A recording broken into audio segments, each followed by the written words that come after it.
योहन का सुसमाचार 20वां अध्याय 28वां वाक्य।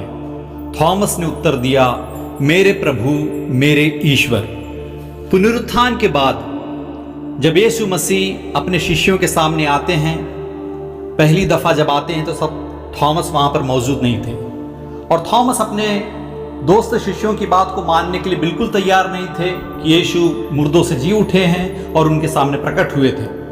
और दूसरी बार जब संत थॉमस भी उनके साथ थे, तब पुनरुत्थित यीशु मसीह उनके सामने आते हैं और थॉमस से कहते, अपनी उंगली यहां रखो, देखो ये मेरे हाथ हैं, अपना हाथ बढ़ाकर मेरी बगल में डालो और अविश्वासी नहीं बल्कि विश्वासी बनो।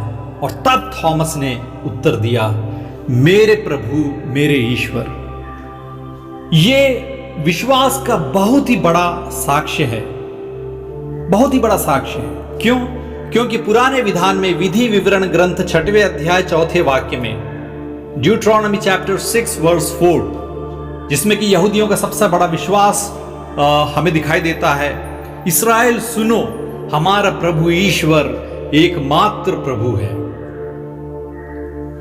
और उस एकमात्र प्रभु का नाम यहोवा है।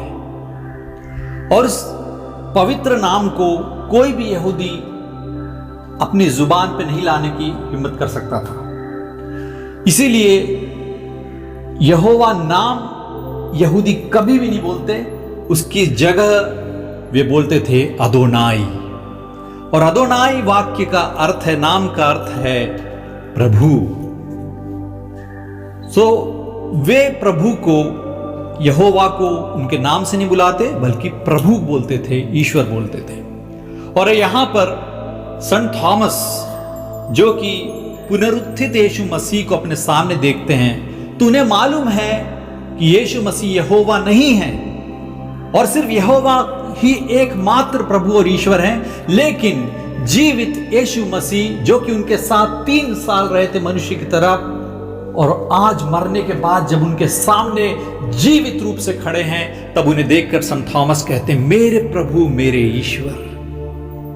यहोवा के ही तरह यीशु मसीह भी प्रभु हैं, वे ईश्वर हैं।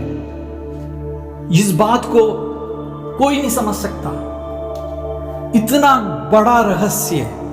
लेकिन फिर भी जब यीशु मसीह सामने खड़े रहते हैं, तब संत थॉमस पूरी आत्मा से और दिल से इस बात पर यकीन कर लेते हैं कि यीशु मसीह भी प्रभु हैं और ईश्वर हैं।